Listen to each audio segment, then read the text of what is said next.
안녕하세요. 호기심 세상입니다.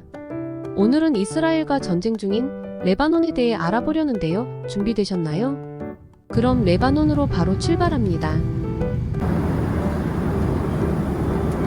레바논은 서아시아에 위치한 나라인데요. 북동쪽으로는 시리아와 남쪽으로는 이스라엘과 팔레스타인과 접해 있습니다.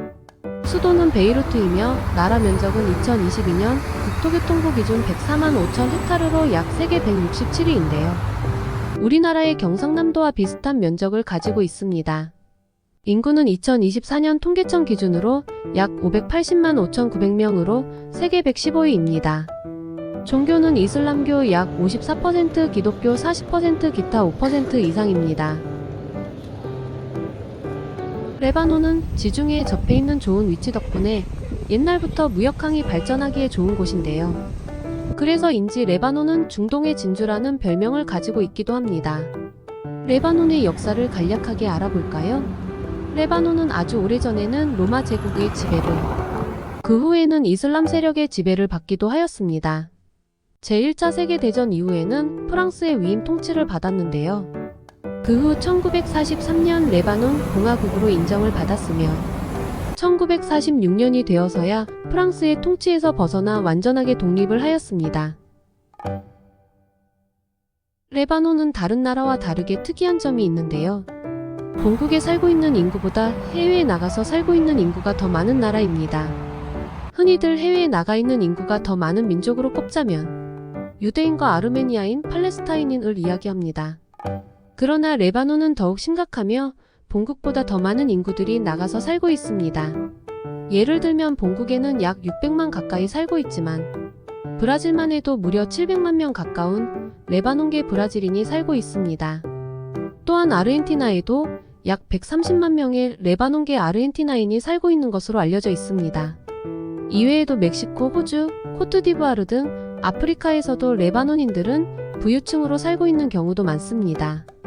이렇게 해외에 나가게 된 이유는 페니키아 시대부터 상인으로 유명해서 해외 진출이 많은 것도 있었습니다. 또한 프랑스의 지배를 받으면서 해외 이민이 많았으며 계속되는 내전으로 인해서 해외로 빠져나가는 인구가 늘어나기도 했습니다. 나라 또한 인구에 비해서 크기가 작은 것도 이유 중 하나입니다. 레바논 문화 중에 특징이 있는데요. 레바논은 부모의 동의가 있으면 결혼을 9살부터 할 수 있습니다. 대부분은 18세 이상부터 결혼을 하는 걸로 알려져 있으며 소수 중에서는 14세 이상만 되면 부모의 동의가 없어도 결혼이 가능하기 때문에 강제적으로 조혼을 하는 경우도 있습니다. 또한 중동 지역으로만 따지면 상당히 개방적인 나라인데요. 여성들이 히잡이나 차도르를 안 쓰고 다니는 경우도 많으며 이슬람교에서 금기시하는 술도 생산을 하거나 사서 마실 수 있습니다. 또한 패션도 자유로워서 여자 경찰들이 반바지를 입으며 아랍권에서 유일하게 란제리 패션쇼가 개최되기도 하였습니다. 레바논 치안은 어떨까요?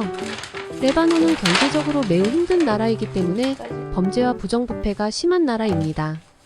각 종파별로 무장을 한 민병대들도 많고 치안 또한 민병대들이 하는 경우가 많기 때문에 범죄 조직과 결탁을 하는 경우가 많습니다. 경찰 또한 범죄 조직과의 관계로 인해서 제대로 된 단속을 못하는 경우도 많다고 알려져 있습니다.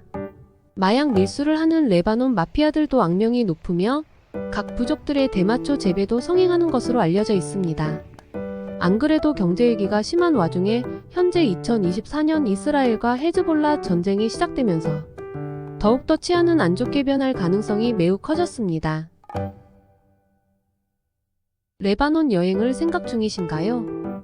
2024년 10월 현재 레바논은 적색경보로 출국 권고를 하고 있는 나라입니다. 여행 경보 단계로 여행 유의는 남색경보, 황색경보는 여행 자제, 적색경보는 출국 권고입니다. 그 외 특별 여행주의보가 있으며 흑색경보는 여행 금지입니다. 현재 이스라엘과 레바논의 전쟁으로 인해 여행경보 단계가 언제 상향 조정될지 모르는 상태입니다. 레바논 군사력을 알아볼까요? 레바논은 위에서도 언급했듯이 각 종파로 나누어져 있으며 종파마다 민병대가 있습니다. 민병대들을 정부군이라고 불릴 정도로 정부군의 개념이 없으며 경제 문제가 심각하기 때문에 국방비도 매우 부족합니다. 레바논 군이 있기는 하지만 무장과 병력의 수준이 너무 낮으며 이슬람권 국가들 중에서는 가장 약한 편에 속합니다. 육군은 약 7만 명가량을 유지하고 있으며 군사교육시설도 운영을 하고 있습니다. 해군은 작은 보트로 구성된 초계정만 있으며 가장 큰 군함이 프랑스에서 들여온 680톤급의 상륙정 2척 정도입니다. 공군 역시 이렇다 할 전투기가 없으며 현재 알려진 바로는 미국의 군사 원조 프로그램으로 들여온 EMB-314 슈퍼 투카노 경공격기 6기 정도를 받아서 운영하는 것으로 알려져 있습니다. 그럼 요즘 이슈가 되고 있는 헤즈볼라는 무엇일까요? 헤즈볼라는 레바논의 합법 정당이며 사회단체인데요. 조국을 지키기 위해서 테러 활동도 전개를 하는 조직이지만 레바논 현지에서의 지지도는 꽤나 높은 것으로 알려져 있습니다.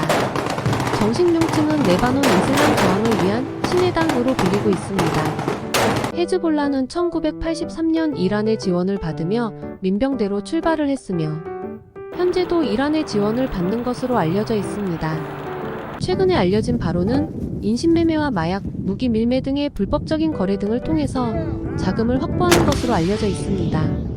헤즈볼라를 이야기할 때 테러 단체로 규정하는 나라들이 있는 반면 테러 단체로 규정하지 않는 나라들이 있습니다. 예를 들어 미국, 독일, 영국, 이스라엘, 일본, 프랑스, 호주 등등은 테러 단체로 규정하고 있으며 러시아, 시리아, 이란, 이라크, 북한, 중국, 쿠바 등은 테러 단체로 규정하지 않고 있습니다.